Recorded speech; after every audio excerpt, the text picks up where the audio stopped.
ശബരിമല സ്വർണ്ണക്കൊള്ളയുമായി ബന്ധപ്പെട്ട് നിർണായകമായ ഒരു വിവരം ഇപ്പോൾ മാതൃഭൂമി ന്യൂസ് പുറത്തുവിടുകയാണ്. Mathrubhumi news exclusive. ശബരിമല ശ്രീകോവിലിന്റെ പുതിയ വാതിൽ ബംഗളൂരുവിൽ പ്രദർശിപ്പിച്ചതിന്റെ ദൃശ്യങ്ങൾ മാതൃഭൂമി ന്യൂസിന്. ശ്രീരാംപുര അയ്യപ്പ ക്ഷേത്രത്തിൽ പ്രദർശനത്തിന് വെച്ച ദൃശ്യങ്ങളാണ് ഇപ്പോൾ പുറത്തു വന്നിരിക്കുന്നത്. ആ ദൃശ്യങ്ങളാണ് പ്രേക്ഷകർ ഇപ്പോൾ കാണുന്നത്. സ്വർണം പൂശിയ വാതിലെത്തിച്ചത് ഉണ്ണികൃഷ്ണൻ പോറ്റിയും സഹായി രമേശ് റാവു എന്നയാളും ചേർന്നാണ്.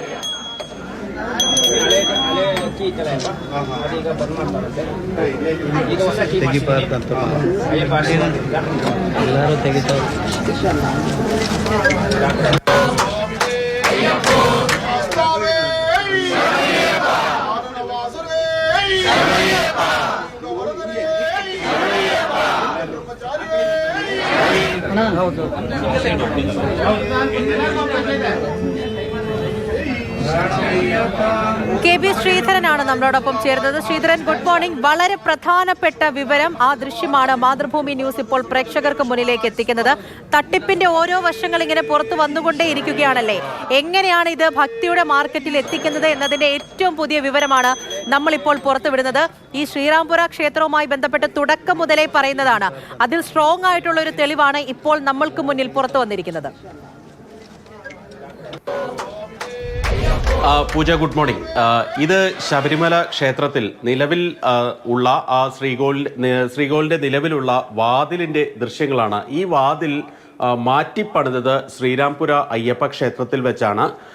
ശില്പിയായിട്ടുള്ള ഏറ്റവും ദാരുശില്പ വിദഗ്ധനായിട്ടുള്ള എളവള്ളി നന്ദൻ ആണ് ഈ വാതിൽ പണിത്. ശ്രീരാംപുര അമ്പലത്തിൽ വെച്ചാണ് ഇത് പണിത്. പിന്നീട് അത് ഈ സ്വർണം പൊതിയതിനു വേണ്ടി ചെന്നൈയിലെ സ്മാർട്ട് ക്രിയേഷൻസിലേക്ക് കൊണ്ടുപോയി. ഇതിന് സ്വർണം സ്പോൺസർ ചെയ്ത വ്യക്തി ഗോവർദ്ധൻ എന്ന ആളായിരുന്നു. ബെല്ലാരി സ്വദേശിയായിരുന്നു.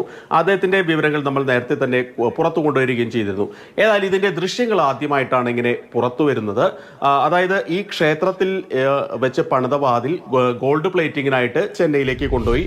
തുടർന്ന് തിരിച്ച് ഇവിടേക്ക് കൊണ്ടുവന്ന് ഈ അമ്പലത്തിൽ ഒരു സ്വീകരണവും അമ്പലത്തിൽ വെച്ച് വലിയ പൂജയൊക്കെ നടത്തുന്ന ദൃശ്യങ്ങളാണ് ഇപ്പോൾ പുറത്തു വരുന്നത്. അന്നൊരു കന്നഡ മാധ്യമത്തിൽ, പ്രാദേശിക മാധ്യമത്തിൽ വന്ന ദൃശ്യങ്ങൾ കൂടിയാണ് ഇത്. ഏതായാലും ഈ ഒരു സ്വർണം അല്ലെങ്കിൽ ശബരിമലയിലേക്കുള്ള വാതിലാണെന്ന് പറഞ്ഞ് ഇത്തരത്തിലുള്ള പ്രദർശിപ്പിച്ച് വലിയ സാമ്പത്തിക ലാഭം ഉണ്ണികൃഷ്ണൻ പോറ്റി ഉണ്ടാക്കി എന്ന് വേണം ഈ ദൃശ്യങ്ങളിൽ നിന്ന് മനസ്സിലാവാൻ. ഇതേ വാതിൽ തന്നെയാണ് ജയറാമിൻ്റെ വീട്ടിലും അതുപോലെ തന്നെ മറ്റ് വ്യവസായികളുടെ വീട്ടിലൊക്കെ കൊണ്ടുപോയി പൂജകളൊക്കെ നടത്തിയത്.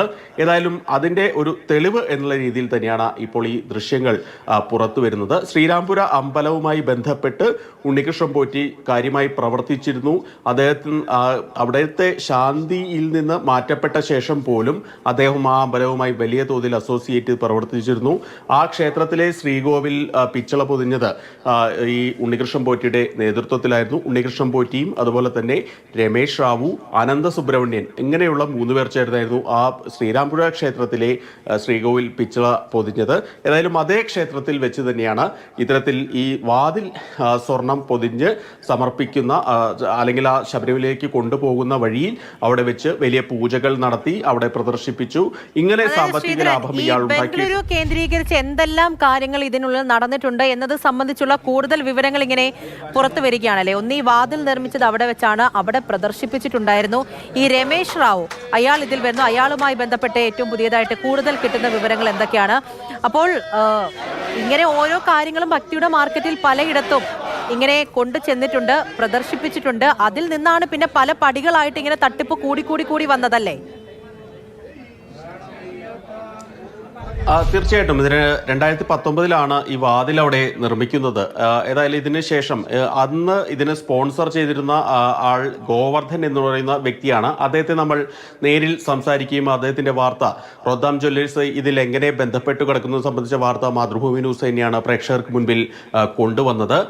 ഏതായാലും ഈ ഗോവർദ്ധൻ എന്നുള്ള ഒരു വ്യക്തിയിൽ നിന്ന് മാത്രമാണോ ഇത്തരത്തിൽ പിരിവ് നടത്തിയത് എന്നുള്ള ഒരു ചോദ്യം അവിടെ ഉയരുന്നുണ്ട്. ഈ രമേശ് റാവു എന്ന ആ ഒരു റിയൽ എസ്റ്റേറ്റ് വ്യവസായി അദ്ദേഹം ഈ ശബരിമല സ്വർണ്ണപ്പാളിയുമായി, അതായത് ഈ ദ്വാരപാലക ശില്പങ്ങൾ സ്വർണം പൊതിയുന്നതിന് വേണ്ടി സ്വർണം സ്പോൺസർ ചെയ്തിരുന്നു എന്ന് നേരത്തെ മാധ്യമങ്ങളോട് വെളിപ്പെടുത്തിയിരുന്നു. അങ്ങനെ ഈ സ്വർണ്ണപ്പാളിയിലേക്ക് ഇങ്ങനെ പല ആളുകളിൽ നിന്ന് ഉണ്ണികൃഷ്ണൻ പോറ്റി സ്വർണം സംഭാവനയായിട്ട് വാങ്ങിയിട്ടുണ്ടോ എന്നുള്ള ഒരു സംശയം ദേവസ്വം വിജിലൻസ് നേരത്തെ മുന്നോട്ട് വെച്ചിരുന്നു. ഏതായാലും അതിനെ സംബന്ധിച്ച അന്വേഷണമൊക്കെ പുരോഗമിക്കുകയാണ്. ഈ പഴയ സ്വർണ്ണപ്പാളി എവിടെ എന്നുള്ള ചോദ്യത്തിന് ഒരു ഉത്തരം ഇതുവരെ കിട്ടിയിട്ടുമില്ല. ആ സ്വർണ്ണപ്പാളി ആർക്കെങ്കിലും മറിച്ചു വിറ്റോ തുടങ്ങിയ സംശയങ്ങളാണ് വിജിലൻസിന് മുൻപ് ഉണ്ടായിരുന്നത്. ഏതായാലും പ്രത്യേക അന്വേഷണ സംഘം ഇത് സംബന്ധിച്ച് വ്യക്തമായിട്ടുള്ള പരിശോധനകളൊക്കെ നടത്തിവരികയാണ്. ബംഗളൂരു കേന്ദ്രീകരിച്ച് ഗൂഢാലോചന നടന്നു എന്നുള്ള ഒരു ശക്തമായിട്ടുള്ള വിവരം തന്നെയാണ് പ്രത്യേക അന്വേഷണ സംഘത്തിൽ നിന്ന് വരുന്നത്. ഏതായാലും വരും ദിവസങ്ങളിൽ ബംഗളൂരുവിൽ തെളിവെടുപ്പ് ഉൾപ്പെടെയുള്ള നടപടികൾ ഉണ്ടാകും. കൂടുതൽ ആളുകൾ ഇതിന്റെ പിന്നിലുണ്ടോ, ബംഗളൂരു കേന്ദ്രീകരിച്ച ആളുകൾ ഉണ്ടോ, ഈ തട്ടിപ്പിന് പിന്നിലുണ്ടോ എന്നെല്ലാം തന്നെ അന്വേഷണ പരിധിയിലാണ്. ഏതായാലും അതിനിടയിലാണ് അങ്ങനെയുള്ള നടപടികളിലേക്ക് എന്തായാലും അന്വേഷണ സംഘം കടക്കും എന്നുള്ള കാര്യം ഉറപ്പാണ്. ശബരിമലയിൽ നിന്നും പോയതിനു ശേഷം നേരെ ചെന്നൈയിലേക്കാണ് പോകേണ്ടത്. പക്ഷെ അങ്ങനെയല്ല, ബംഗളൂരു, ഹൈദരാബാദ്, ചെന്നൈ ഇതൊക്കെ കേന്ദ്രീകരിച്ചുകൊണ്ട് ഇങ്ങനെ സഞ്ചരിച്ചു പോയിട്ടുണ്ട് എന്നാണ് മനസ്സിലാക്കിയത്. അത് നമുക്ക് ഉറപ്പുള്ള കാര്യമാണ്. ബംഗളൂരു കേന്ദ്രീകരിച്ച് എന്തെല്ലാം കാര്യങ്ങൾ നടന്നിട്ടുണ്ട് എന്നതിന്റെ സൂചനകൾ ഓരോന്നും പുറത്തു വന്നുകൊണ്ടേയിരിക്കുകയാണ്.